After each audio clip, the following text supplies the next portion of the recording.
Bruh.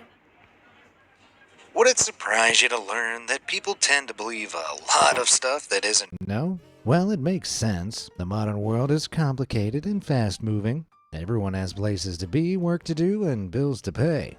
Most folks just don't have the time to Google random facts and double check their accuracy. Luckily for you, I have nothing but free time. So get ready to have your world rocked, because here comes some false facts that you just might believe.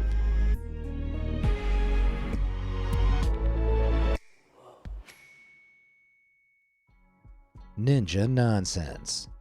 Everyone loves ninjas. Throughout medieval Japan, these elite warriors would stalk their prey, clad entirely in black, before striking at the perfect moment and vanishing into the night. Of course, this image falls apart the instant you think about it. It's pretty hard to be a sneaky, covert assassin if you're wearing an obvious uniform. Hey Mike, what do you think of the new guy? I don't know. For some reason, I don't really trust them. See what I mean? In reality, ninjas would typically wear the least conspicuous clothing they could find. This meant they were much more likely to be dressed like a farmer or peasant than cloaked in a cool veil. Disguises that concealed their faces were obviously useful though, therefore ninjas might have disguised themselves as rice paddy farmers that wore big hats, or kumosu monks who wore large straw helmets called tengai as a sign of modesty. Don't think it would be easy to scale a wall in that though. So where did the stereotypically slick ninja garb come from? Well, it's an interesting story. In traditional Japanese kabuki theater, it was the job of prop handlers to assemble and remove different props and background elements mid-performance. These prop handlers needed to work quickly and didn't want to distract people from the play. So what did they wear? That's right, black pajamas, head to toe.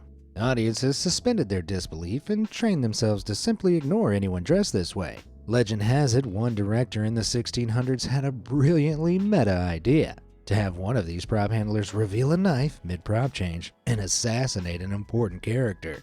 If this is true, it would have been a mind-blowing piece of fourth-wall breaking theater, especially for the era. Whether this specific story is true or not, audiences still associated the uniform with deftness and sneakiness due to the nature of the job. So you can see where the ninja association comes from. Maybe if I suddenly assassinated one of my viewers, ninjas would dress like me in the future. Hey, what's that behind you? Pigeon puffs. Picture this. You've just gotten married. Happiest day of your life. Until in the middle of cutting the cake, a pigeon explodes all over your pristine tux, or dress, or bathrobe. Look, it's your wedding. Wear whatever you want. The point is, a pigeon explodes and ruins the whole thing. The myth is that hungry pigeons chow down on dry rice, which is traditionally thrown at weddings. After the bird drinks some water, the rice begins to expand in its stomach until boom! The poor pigeon bursts right in the middle of the best man's speech. Unsurprisingly, this urban legend is completely untrue. Birds don't explode if they eat rice. In fact, they don't even get sick. The digestive acids inside a creature's stomach, even a pigeon's, break down rice far too quickly for them to absorb any other liquids. Plus, even if it could stick around in the stomach long enough to significantly absorb liquid, rice actually expands in size less than birdseed does, and we don't see many birds exploding after eating from bird feeders, now do we? Some believe this myth was started by grumpy church practitioners after one too many people slipped on rice at weddings. However, this reasonable-sounding explanation is also a myth. In reality, we can thank one person for its spread: former Connecticut State Representative May S. Schmidl. In 1985, she introduced a bill that would fine citizens $50 for throwing rice at weddings. People told her it was bunk at the time, however the publicity was enough to give the rumor feet. Or should I say wings. So next time you're at a wedding, feel free to fling that rice right into the bride's eyes. Explosive issues. Explosions are some of the coolest things in the world, so it stands to reason that walking away from them without looking makes someone super cool. This is a classic cheesy way for a movie to let the audience know that a character is so badass they aren't even interested in the erupting ball of flames behind them.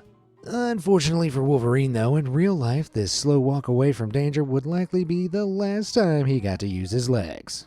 This is because explosions aren't just fiery, they also produce what's called blast pressure. This is the shockwave that occurs after a loud bang, and it's the force that throws objects around and shatters windows within the blast radius.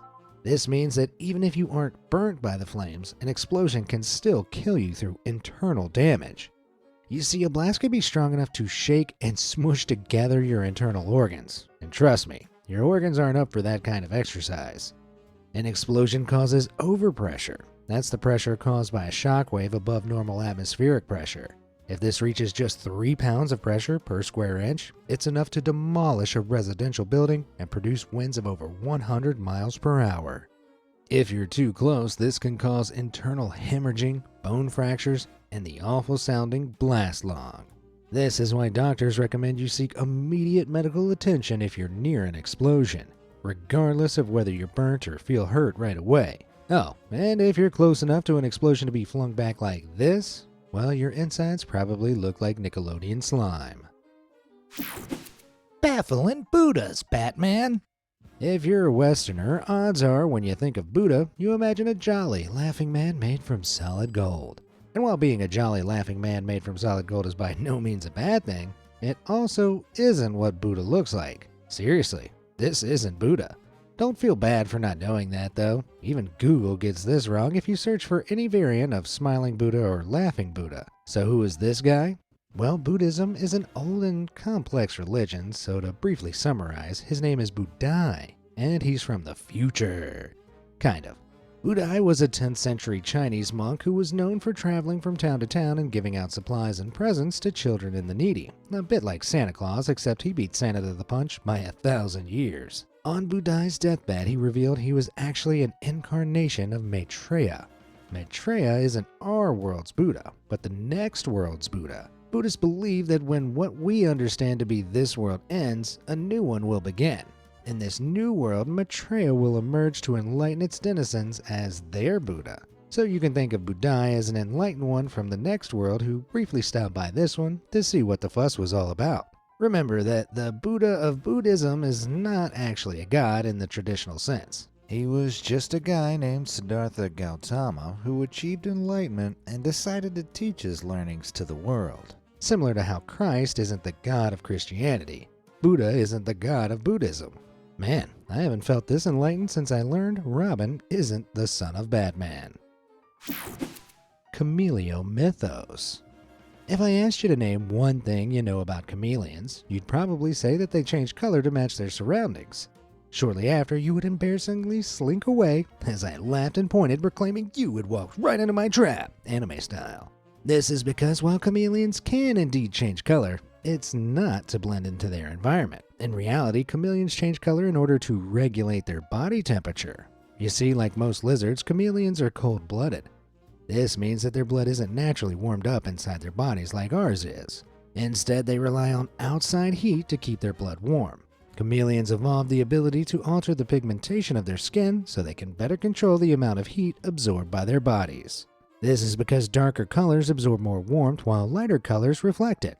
Imagine putting your hand on a pitch black car versus a white one on a warm sunny day, and you get the idea. Additionally, some studies suggest that chameleons change color in order to communicate with one another, and even depending on their mood, but never to match their environment. Well, temperature is still a part of their environment, but they're not trying to blend in. That's right, I get to feel smug due to a technicality, which is the smuggest way to feel smug.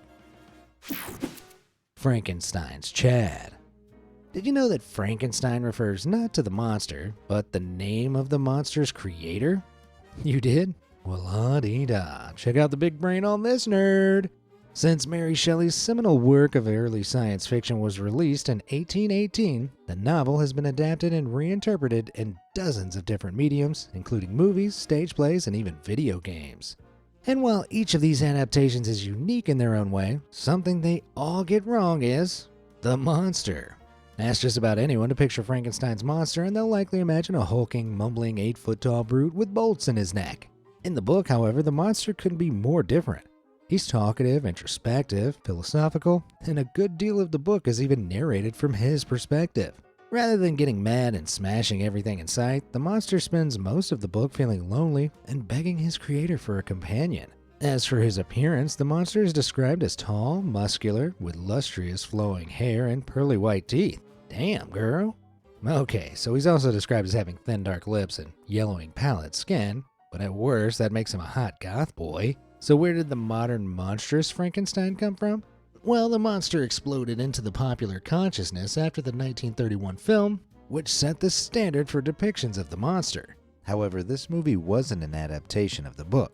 It was a film version of Peggy Webb Ling's 1927 theater adaptation.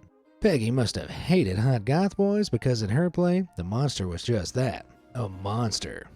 Maybe it's time for a Twilight-style sexy Frankenstein revival. I think Dark Frank is a good name. Clowning on history. For centuries now, old Greco-Roman statues have stood as beautiful glimpses into the past. An ancient time when master craftsmen turned marble slabs into delicate, incredible works of art that were solemnly appreciated by a sophisticated audience. Just kidding, they were actually ugly as sin. Believe it or not, modern examinations of many of these classical statues have revealed a faint but unmistakable residue of dried paint. This means it's highly likely that once the sculptors were done chiseling a statue, it was handed off to a painter to be decorated. As Sarah Bond of the University of Iowa puts it, the statue was seen as a canvas, not a finished product. So what did the finished product look like? Well, the residue indicated the colors were bright, garish, and gaudy, meaning these beautiful statues essentially used to look like clowns. This may mean one of two things. Either the Greco-Romans had awful taste, or the statues may have been viewed more as fun decorations than high art in their own time. One thing that is certain, however, is that this discovery ticked off some very sad, very online people. The previously mentioned Sarah Bond received death threats from internet tough guys after writing an article on ancient statue painting. This is because there are some, let's say, very authoritarian-leaning people online who love to hold up ancient Greece and Rome as the pinnacles of human society. So they tend to get really annoyed when science butts heads with the austere, dignified version of history that exists in their heads. Like, for instance, the fact that Romans loved clown statues. Sorry guys, but history isn't always pretty. Sometimes it's tacky. The Bun Legacy. Picture this. You're a kid coming home from the pet shop. Your family has just picked up an adorable new bunny rabbit you're certain will love you forever and ever. You get home and eagerly hold a carrot up to its mouth, but it's not biting. Also, it doesn't learn tricks or express interest in you, because rabbits are boring. But what's up with the carrot thing? Don't rabbits love carrots? Well, no. They don't hate them or anything, but they'd much rather chow down on leafy greens or soft pumpkin. This is because carrots are much tougher, crunchier vegetables that are harder for bunnies to chew. In fact, many pet shops will warn new owners not to feed their rabbits carrots alone, as the poor thing could die from malnutrition. You can blame this misconception on Bugs Bunny. In many old cartoons, Bugs would loudly munch down on a carrot in the middle of his antics, which eventually led the popular consciousness to internalize that bunnies love carrots. So why does Bugs eat carrots? Well, the carrot chomping was a reference to an old Clark Gable movie, It Happened One Night, where the actor eats a carrot whilst making a fool.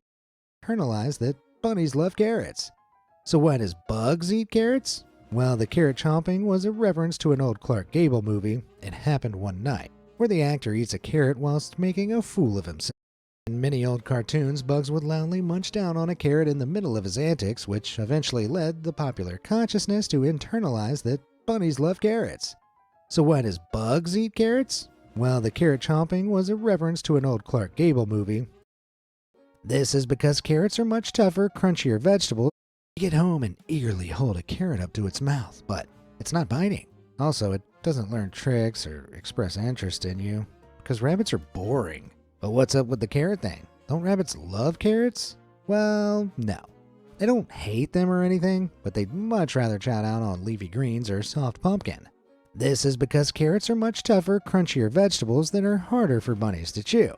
In fact, many pet shops will warn new owners not to feed their rabbits carrots alone, as the poor thing could die from malnutrition. You can blame this misconception on Bugs Bunny. In many old cartoons, Bugs would loudly munch down on a carrot in the middle of his antics, which eventually led the popular consciousness to internalize that bunnies love carrots. So why does Bugs eat carrots? Well, the carrot chomping was a reference to an old Clark Gable movie, It Happened One Night, where the actor eats a carrot whilst making a fool of himself.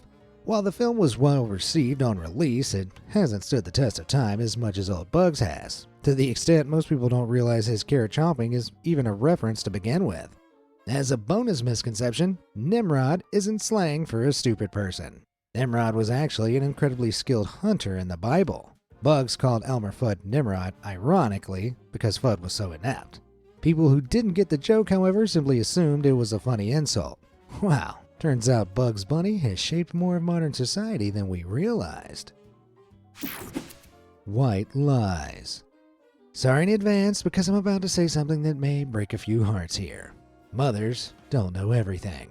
I'm sorry, but it's true. Carrots don't give you night vision, and while they're tasty, eating an apple a day won't keep the doctor away, unless you throw it at them. Something they're surely right about, however, is that drinking milk regularly strengthens your bones. After all, bones contain calcium, milk contains calcium. Makes sense, right? Well, no. I'm sorry to blow your mind, but there is no link between bone health and milk intake. I know. A Harvard study examining a large sample of 72,000 women over 2 decades found that there was no link between milk intake and bone strength. Furthermore, milk intake didn't reduce the rate of bone fractures or bone conditions like osteoporosis in the women. Another study published on the National Library of Medicine following 96,000 men actually found their subjects were more likely to suffer bone fractures if they drink a lot of milk during their teens. So where did this myth originate? Well, sorry to blow your mind again, but Big Milk. Seriously. The origins of this belief can be traced back to schools receiving nutritional materials that boasted the milk bone myth, and these materials were funded by the National Dairy Council. I can't tolerate any more lactose lies. 100% bonk. What would you do if you could fully harness 100% of your brain's power? Make it big on the stock market? Find a cure for cancer? Me? I'd go back to my childhood copy of Pokemon Silver and finally beat that sliding tile puzzle. I mean, how's anyone meant to solve this? If you don't know what I'm talking about, it's a commonly held belief that human beings only utilize 10% of their brain's potential, or 20% or 5%, depending on the version of the myth you've heard. The 2014 film Lucy was all about Scarlett Johansson slowly accessing 100% of her brain, which turns her into a goo computer. Okay. Well, with such outstanding supporting evidence, it probably won't surprise you to hear this fact is complete bonk. While it's true that humans don't use 100% of their brains at any given time, this is because different areas of the brain do different things. For example, the cerebellum is control of your balance and motor control, Broca's area is in charge of speech, while the medulla controls your blood pressure and breathing. The brain is a highly complex piece of equipment, and because different areas do different things, not all of them are useful all of the time. Saying a human being only uses 10% of their brain at a time is like saying a traffic light only uses a third of its lights at a time. And much like if a traffic light were using all of its lights at once, using all of your brain at once would likely mean something is very wrong. Because in reality, the closest humans come to using all of their brain at once is during a seizure, where an abnormal burst of electrical signals effectively overload the brain. I guess if Lucy were accurate, the movie would have been over not long after it began. Spatial sights. You know, if I ever have the opportunity to visit space, I think I'll spend all my time looking down on Earth. I mean, I'd be able to see incredible things like the Great Wall of China, the only man-made object visible from space, right? Everyone knows that. This mighty wall was built some 2,600 years ago to repel a Mongolian invasion into China, and all its sections span an absolutely mind-boggling 13,170 miles. Surely if you could see anything from space, it'd be that, right? Well, not exactly. The first problem is where you count outer space as actually beginning. Most scientists define space as beginning at something called the Kármán line. This is the point at which most satellites comfortably orbit the Earth. The Kármán line is exactly 100 kilometers, or 62 miles above sea level. And if you look at this photo taken from the International Space Station on a 180mm lens to mimic the view from the Kármán line, well, the Great Wall isn't exactly visible. But if it makes you feel better, most space stations orbit the Earth tens of miles beyond the Kármán line anyway, meaning there's no way an astronaut would ever look down on Earth from space and admire the Great Wall. Swallowing falsehoods. Whenever I see a spider in my home, I immediately drop what I'm doing, put it under a glass, and throw it safely outside, before dry heaving into a paper bag for 10 minutes. Still, as horrifying as it may be to touch one, the idea of swallowing one is even worse. After all, it's common knowledge that humans swallow between 4 and 8 spiders a year in their sleep, or is it just 20 in their lifetime? Whatever version of this myth you've heard, that makes for a lot of spider snacks. Working with 8 annually, that would mean the roughly 8 billion people on Earth swallow 64 billion spiders a year. While seeing all those creepy crawlies in the same bedroom would be nightmarish, that yearly loss would hardly impact their numbers, as they are estimated to be quadrillions of spiders on Earth. Never fear though, this myth is still baloney. For starters, for it to be true, the world would need to have a fairly even distribution of spiders, which just isn't the case. Iceland has only 91 species of spider, whereas Australia has over 10,000. Secondly, spiders feed in one of 2 ways: by building webs to catch prey or by actively hunting. A human's mouth is too small and difficult to build a web in, and unless there are flies in your mouth, it's bad for hunting too. Most spiders have tiny hairs on their legs, making them extremely sensitive to movement, which makes a breathing mouth unpleasant to them. This all combines to make a mouth a very unappealing place for a spider, despite what Billie Eilish might have you believe. This myth was first mentioned in a folklore book back in 1954, but only spread when a journalist named Lisa Holst heard about it in 1993. She used it as an example of a clearly false urban legend that could easily spread via email. And lo and behold, she was correct. Her own example of easily spreadable misinformation ended up getting easily spread around. Oh, the irony. Well, at least she proved her theory had legs. Towering terror. If you live in a city, you might have been told to watch out when walking at the base of a skyscraper in case someone decided to whimsically flip a penny off the top. Though small, the speed of the penny hurtling towards the ground would turn it into a torpedo, with the force of gravity making it accelerate all the way down until it reaches speeds that could crack open your melon. Yikes. While it certainly made me think twice about city living, it turns out there's no truth to this rumor whatsoever. Even if you were to drop it off the Empire State Building, a penny is too small, flat, and cushioned by air to transform into a super aerodynamic torpedo. Regarding the ever-accelerating force of gravity that could theoretically happen if all the air was sucked out of New York City, air resistance slows the penny down. So even if a penny on the heavier side were to be flipped over the edge, the air resistance and gravity would eventually match at a point known as terminal velocity. This would give the coin a rough top falling speed of 12 miles per hour. Hardly enough to do any serious damage. And if it did land on you, it'd just feel like you'd been flicked on the forehead. Hard. Common sense. Taste, touch, sight, smell, sound. Name a more iconic quintet. I'll wait. These 5 amigos are the senses through which we humans experience the world. As far as human senses go, they're all we have, right? Well, not really. These senses aren't so much our only senses as they are our most popular ones. Think of them as the Cap, Iron Man, Hulk, Thor, and Spider-Man of our sense Avengers. The full team is pretty big, but in order to figure out just how many there are, we need to define what a sense is. Essentially, a sense is a group of cells designed to detect an external stimuli and then respond to it in an appropriate way. With this definition, you can argue equilibrium or balance is a sense. After all, your body immediately notices and responds to being on unstable terrain. Similarly, our ability to sense temperature and pain are unique senses.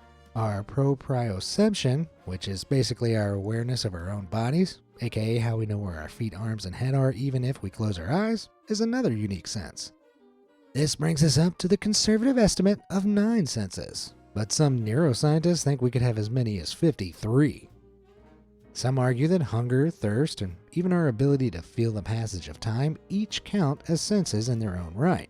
Other potential senses are much more specific, such as our ability to respond to airborne drugs or hormones, along with our ability to feel tension in our internal muscles. Of course, that last one could be lumped in with touch, as with several other potential senses, which is why counting the exact number is tricky. Either way, if you had all of them turned off but 5, you'd likely turn into a super potato, with limited ways of telling what's going on around you. Can't wait to see the next member of the Avengers, a hero who's just super good at telling what temperature it is. Wow, those were a lot of commonly held beliefs I just destroyed. Bet you're excited to correct your friends and family whenever they bring one of them up now. But which was your favorite? And are there any you know that I didn't mention? Let me know down in the comments below, and thanks for watching.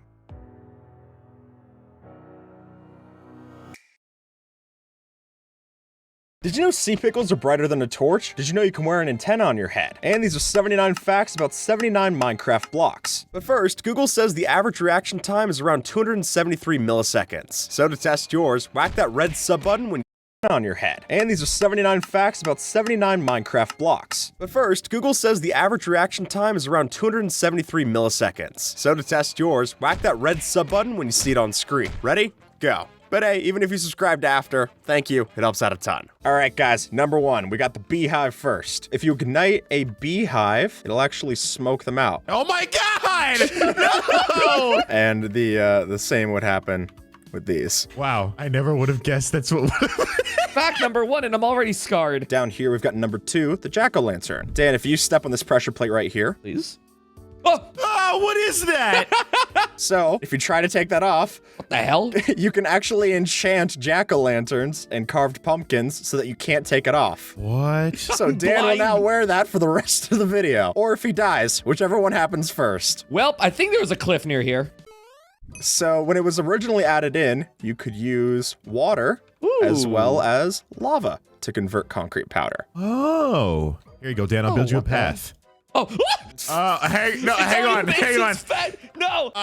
Anyway, so on to the next fact. So Here yeah, we go. the next fact. So trapdoors, despite being transparent blocks, you can place rails over them and also ride a minecart. And if you flip these down, it still works. He's floating. What? That looks like a fun time. So what you could hypothetically do is that if you like flip this now, I would be underneath your minecart. Oh, what? Wow.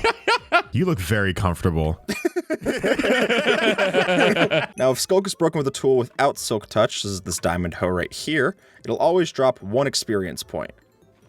There you go, Hey, I one got experience one. point. And 2 and 3. And that's how you count as well. Cover a lot of facts on this channel. It's a bit of an education thing. Oh, dude, I am learning like nobody's business. Shroom lights look a lot like glowstone, and they function the same with light, but if you flip a lever, redstone does not pass through glowstone, but it does for shroom light. Oh! So if you're looking for a redstone compatible light, shroom lights are better than glowstone. A Skulk catalyst will spread based off how much XP the player has. If we give everyone our XP and then you go step on top of this and kill, Oh, it should spread based off of that. Oh! it spreads. If you were to get this Ender Dragon egg here and right click it, then when it goes through the portal, Oh, there's 2 eggs stacked up here. so they will go back to the original spawn when they go through the portal. When you make stairs in a stone cutter, it is the most efficient way to do it. So you'll get 1 stair per each block, whereas if you craft them, you get 4 stairs for 6 blocks. I'm out of here, dude. Let's go. I'll see you guys. Creating exposed to air in this case. I see. Yeah. Literally, I see. 70% of the diamond ore that you would find in the game